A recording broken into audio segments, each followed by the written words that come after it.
सुना न जाएगा, अब न्यायालय खुद चलकर न्याय मिलेगा मज़लूमों को, न्याय मिलेगा अपने इस हिंदुस्तान पर हक हमारा भी तो है, तुम भी हमारा भी तो है, एक मुट्ठी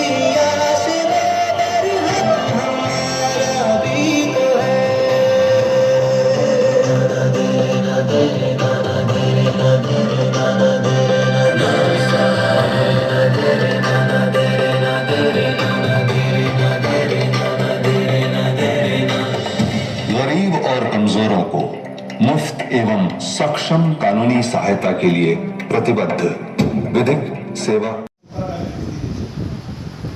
शारीरिक स्वस्थ कोई भी प्रश्न उपस्थित થાય એટલે આપણે તરત જ ડોક્ટર પાસે દોડીએ, પરંતુ માનસિક સ્વાસ્થ્ય અને આપણે સજાગ આપણે બધા આપણા માનસિક સ્વાસ્થ્ય વિશે સજાગ બનીએ તે હેતુથી આ સેમિનારનું આયોજન કરવામાં આવ્યું છે।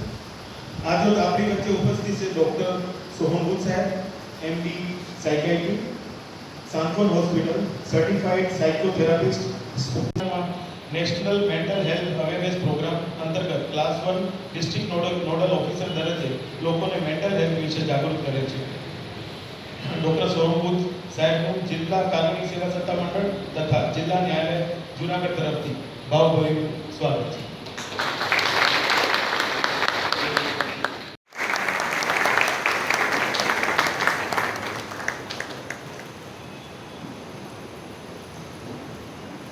ધન્યવાદ। ત્યારબાદ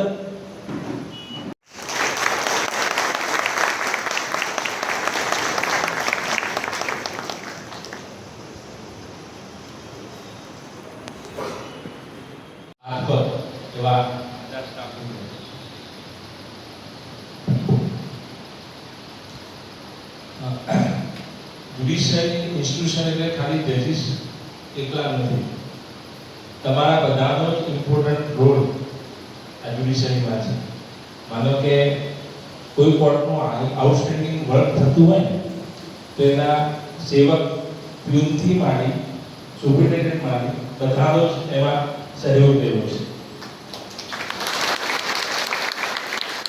આપણું શરીર જે છે એમાં કોઈ પણ આગળીમાં નાનો કાંટો વાગેલો હોય ને તો એ કાંટ વર્ક આપણે આખો દિવસ લાગે નાનો કાંટો પણ આપણે કામ ના કરી શકીએ। એટલે અમારા હાથ પગમાં કે અમારામાં ક્યાંય પણ માનસિક સ્ટ્રેસ કે બીજી કોઈ તકલીફ હોય તો આપણે બધા સારી રીતના કામ ના કરી શકીએ। એટલા માટે અને આજે મને આમ રેકોર્ડ ઉપર તો ખબર નથી કે આટલું મોટું ફેમિલી છે મારું, એ જોઈને બહુ આનંદ થયો। આ હેતુ એક જ છે કે આપણે જાણીએ છીએ ડોક્ટર સાહેબ અમારું જે વર્ક કલ્ચર છે ઇટ્સ સમ વોટ થોડું ડિફરન્ટ છે। બીજી કોઈ જગ્યાએ માનો કે સિટીવાળાનો સાહેબ 10 તમે તો 6 વાગે પાકે તમને કોઈ મળે, અમારે ત્યાં 10 9 જવાવાળા બહુ ઓછા છે, 10 તો ટાઈમ હોય પણ 6 9 જવાવાળા બહુ ઓછા હોય। એટલું ડિસિપ્લિન એનું કારણ છે સાહેબ, આખું સમાજમાં અમારો રોલ આખો અલગ છે, એટલે એ રીતના અમે કલ્ચરથી ટેવાયેલા છે। એટલા માટે બીજા કરતા થોડું ડિસિપ્લિન વધારે છે, ડિસિપ્લિન તો રાખવું જ પડે પણ થોડું કદાચ એના કારણે જે માનસ શાસ્ત્રમાં એવું કહે છે જે નિયમ છે જે ડિસિપ્લિન છે એ પૂરેપૂરું જો ના પાડે તો એને સ્ટ્રેસ જનરેટ થાય છે। છતાં જે માણસ ડિસિપ્લિનમાં છે છતાં એને સ્ટ્રેસ જનરેટ થાય છે તો એ સ્ટ્રેસ કઈ રીતના ઓછો કરવો એનું એટીટ્યુડ આપણને સાહેબ કેસે શીખવાડશે કઈ રીતના એમાંથી આપણે વી કેન ઓવરકમ. એક સાહેબ વાત યાદ આવે છે, થોડો રિસ્પોન્સ રાખજો. પોણી કલાક તો મિનિમમ મને સાંભળવાનો છે, બરાબર? જેટલા રિસ્પોન્સિવ રહેશો એટલો સારું થશે.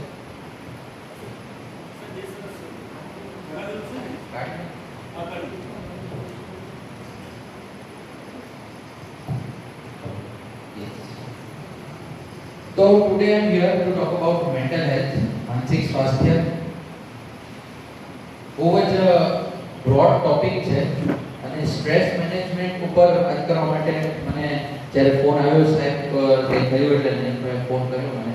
મેં કીધું stress management is very important, પણ સ્ટ્રેસ મેનેજમેન્ટ ક્યારે જરૂર પડે છે એની પણ થોડીક વાત કરવી પડશે. તો જ સ્ટ્રેસ મેનેજમેન્ટ ક્યાં ક્યાં વાપરી શકાય, કોણ કોણ કરી શકે, અને what is the difference between stress અને mental illness એ આપણે જાણવું ખાસ જરૂરી છે. તો હું સ્ટાર્ટ થોડુંક મેન્ટલ બીમારીની વાતોથી કરીશ. First of all, good mental health, સારું માનસિક સ્વાસ્થ્ય હોવું શેને કહેવાય? એનીબડી? સારી ઊંઘ આવી? Yes, very good. પછી કોઈ નોર્મલી જવાબ દેવાના છે, આપણે ટેક્સ્ટ બુક આન્સર્સ ની જરૂર. નોર્મલી સ્માઈલ રહે. ઓકે, રીઝન સાથે સ્માઈલ હોય તો વધારે સારું. બાકી લોકો ગાંઠપણમાં ગણતા હોય છે, right? Focus work, very good. પછી એનીબડી? એટલે આ બધું જે એક હા યસ, આ બધું જે એક પોઈન્ટ આવ્યા એ સિમ્પટમ્સ છે કે સાઇન્સ છે કે જેને જોઈને આપણે એવું એઝ્યુમ કરી શકીએ કે ગુડ મેન્ટલ હેલ્થ છે. પણ જે ડેફિનેશન WHO પ્રમાણે જે ડેફિનેશન છે એ એવું કહેવા માંગે છે કે જ્યારે કોઈ માણસ પોતાના ફૂલ પોટેન્શિયલથી વર્ક કરી શકતું હોય, એ એકેડેમિકલી હોય, પ્રોફેશનલી હોય, પ્લસ સોસાયટીમાં પોતાનો રોલ સારી રીતે નિભાવી શકતું હોય, પ્લસ પર્સનલ લાઈફમાં તેની બધી ડ્યુટીઝ ફૂલફિલ કરી શકતું હોય, અને આ બધું તે માઇન્ડના સારા સ્ટેટ ઓફ માઇન્ડથી કરી શકતું હોય, હેપી, ત્યારે જ પર્સનને ગુડ મેન્ટલ હેલ્થ જેવો. આપણે સ્ટ્રેસ ઈટિંગ નામનો વર્ડ હોય છે કે અચાનક ઘણા લેડીઝને ખાસ ટેવ હોય, ટેન્શન આવે એટલે મીઠું ખાઈ લે, મતલબ સ્વીટ ખાઈ લે, એકદમ બહુ બધું ખાઈને પેટ એટલું ભરી લે કે બધો બ્લડ ફ્લો એકવાર સ્ટમક એબ્ડોમન સુધી જાય ને માઇન્ડ થોડીક વાર રિલેક્સ થઈ જાય. તો એવી રીતે ઘણાને ઓવર ઈટિંગની ટેવ પડી જાય છે ડિપ્રેશનમાં, માઇન્ડ રિલેક્સ કરવા માટે. તો આ 4 લક્ષણ થયા. પછી શું આવે? શારીરિક લક્ષણ, જે સૌથી કોમનલી અમારી પાસે દર્દી આવે ગામડાઓના કે એ અમારી પાસે શારીરિક લક્ષણ લઈને આવે કે આજકાલ શરીરમાં કંઈ જીવ નથી રહ્યો, શરીર શૂન પડી ગયું છે, થોડું કામ કરવું ને થાક લાગી જાય છે, વીકનેસ છે, ફટીગ છે. આ બધા શારીરિક લક્ષણો છે ડિપ્રેશન. પછી આવે માઇન્ડના લક્ષણ, જે બહુ કોમનલી વર્કિંગ ક્લાસમાં જોવા મળે. આમાંથી કેટલા આજ સુધી એવું બોલ્યા છે ક્યારેક ને ક્યારેક કે આજકાલ મારી મેમરી બહુ લો થઈ ગઈ છે, યાદ જ નથી રહેતું મને. એ ભગવાને આપી હતી એટલી જ છે, એમાં કઈ ફરક નથી પડ્યો. એટલે માઇન્ડ સરખું કામ ન કરતું એવું લાગે, મગજ મારું કામ નથી કરતું, મને પહેલા જેવું યાદ નથી રહેતું, મારું કોન્સન્ટ્રેશન ઘટી ગયું છે, મારું ફોકસ ઘટી ગયું છે. આ બધા માઇન્ડના લક્ષણ છે. અવાજ આવે ને?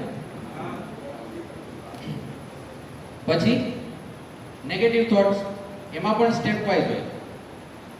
7મો લક્ષણ, નેગેટિવ થોટ્સ કયા હોય? પોતાના માટે હોય, સોસાયટી માટે હોય ને સમાજ માટે હોય.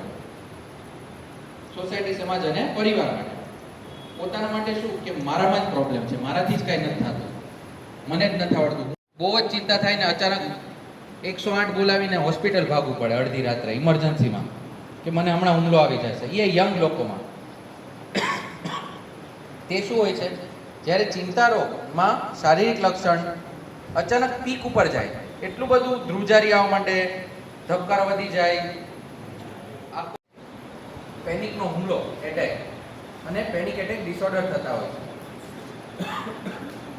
ઇમરજન્સી વોર્ડમાં અચાનક અડધી રાત્રે જેટલા યંગ લોકો પહોંચે. પેનિક એટેકની ખાસિયત શું છે કે 15-20 મિનિટ, અડધી કલાક જ ચાલે. એટલે તમે શરૂ થાય, પીક ઉપર પહોંચે લક્ષણો, હોસ્પિટલ પહોંચો, એમ્બ્યુલન્સ આવે, ત્યાં જઈને ડૉક્ટર તપાસ કરે, એકાદો બાટલો ચડાવે, ત્યાં અડધી પોણી કલાક. રાઈટ. તો ઘણી બધી જાતના ફોબિયા, ઘણા લોકોને ભીડભાડમાં જવાનો ફોબિયા હોય છે, લિફ્ટમાં બેસવાનો ફોબિયા હોય છે, બસમાં કે કારમાં ટ્રાવેલિંગ કરવાનો ફોબિયા હોય છે. કેમ કે આવી જગ્યાએ મને કંઈક થઈ જશે તો હું હોસ્પિટલ સુધી નહીં પહોંચી શકું, મારી કોઈ મદદ નહીં કરી શકે, એને અઘોરા ફોબિયા કહેવાય છે. રાઈટ. બીજા કોઈને કોઈ એમાં ફોબિયા છે તો ડિસ્કસ કરીએ આપણે.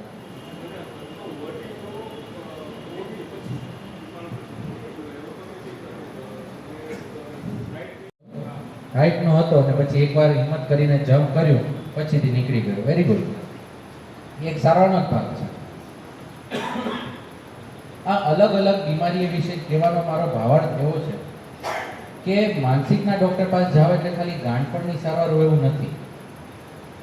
કઈ કઈ બીમારી સાયકેટ્રીમાં આવે?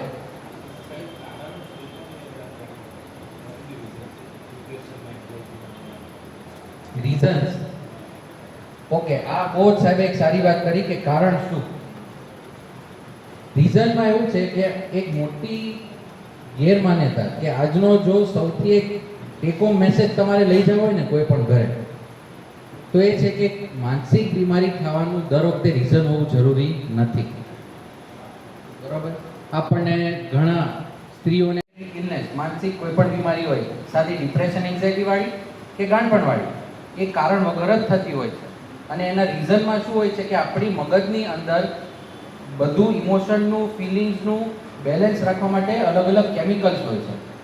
ડોપામિન છે, સેરેટોનિન છે, એડ્રીનલિન, નોરએડ્રીનલિન, એન્ડોકેનાબિનોઇડ, ઘણા બધા અંદર કેમિકલ્સ છે. હવે આપણું બ્રેન છે એ બધા કેમિકલ્સનું બેલેન્સ રાખતું હોય છે. હવે ઋતુના લીધે, વારસાગતના લીધે બીમારી સિચ્યુએશનલ હોય છે. બરાબર. જે કેમિકલની થાય એને આપણે બાયોલોજિકલ બીમારી કહીએ કે શારીરિક કે મગજના લીધે થાય, કેમિકલના લીધે. અને 30% સિચ્યુએશનલ બીમારી હોય, ત્યાં ઘરમાં કોઈ પડાવ આવ્યો, કોઈ પ્રોબ્લેમ આવ્યો, એના લીધે જે થાય છે. આ ભાઈએ કીધું કે એકવાર કોઈ હાઈટ પર ચક્કર આવવાનું શરૂ થઈ ગયું, પછી ફોબિયા ઘૂસી ગયો કે હવે મને હાઈટથી બીક છે. કોકના ઘરમાં ડેથ થઈ ગઈ છે, અનટાઈમલી ડેથ થઈ ગઈ છે, અને માણસ ડિપ્રેશનમાં જતું તો એ સિચ્યુએશનલ છે. રાઈટ. પણ only 30% of the illnesses have a reason, બીજી 70% કોઈ જ કારણ વગર. એટલે ખાસ કરીને ધ્યાન રાખવાનું. અલગ અલગ રીતે અફેક્ટ કરે એને હ્યુમન બીઈંગ્સ કહે છે. એ માણસની તાસીર ઉપરની વાત આવે છે, માણસના પોતાના નેચર ઉપરની વાત આવી જાય છે કે કોઈનો સેન્સિટિવ નેચર છે, કોઈની એજ એવી છે. ધારો કે કોઈને હાર્ટ એટેકથી મરી ગયો, ઘરમાં મારે સમાચાર આવ્યા, મેં અને મારા પપ્પા બે સાંભળ્યા સમાચાર. હવે એમની ઉંમર 70 વર્ષની છે, એમને કોઈ હૃદયની દવા ચાલે છે તો એમને બીક લાગી જશે કે તો આવી જાય, મરી જશે. અને મને એમ થાય ઠીક છે, કોક હતું, હાર્ટ એટેક આવતા હોય છે દુનિયામાં. તો બેની સિચ્યુએશન શું છે, બેનું પોતાનો નેચર કેવો છે, બેની તાસીર કેવી છે, એના ઉપર ડિફરન્સ. બાકી તો એક જ સિચ્યુએશનથી બધાને થવાનું હોય તો બધાને એકસાથે માસ બીમારી થઈ જાય. અને એવું પણ ઘણી વાર સાહેબ થતું હોય છે. આપણે તમને છેલ્લા વર્ષમાં ઘણા એવા માસ સુસાઇડના કેસ સાંભળ્યા છે. રાઈટ. તમે બી સાંભળ્યા છે. એક સાથે આખા ઘરમાં 10 લોકોએ સુસાઇડ કરી નાખ્યો અને 8 લોકોએ સુસાઇડ કરી નાખ્યો. એ બધા સાયકોસિસ વાળા, જે હું જે રિપોર્ટ આવી રહ્યો હતો, સાયકોસિસમાં જે બે મેઇન બીમારી છે એમાં એક છે સ્કિઝોફ્રેનિયા, જેને મનોવિચિત્રતા કહે છે. એના લક્ષણો હું શોર્ટમાં કહું. એમાં માણસને ડર લાગે, બીક લાગે, સૌથી મેઇન લક્ષણ. ઇલ્યુઝન થાય, હેલ્યુસિનેશન થાય. હેલ્યુસિનેશન એટલે શું કે જે ન હોય એવું આપણને દેખાય, સંભળાય, ફીલ થાય. અવાજો મોસ્ટ કોમનલી અવાજો સંભળાતા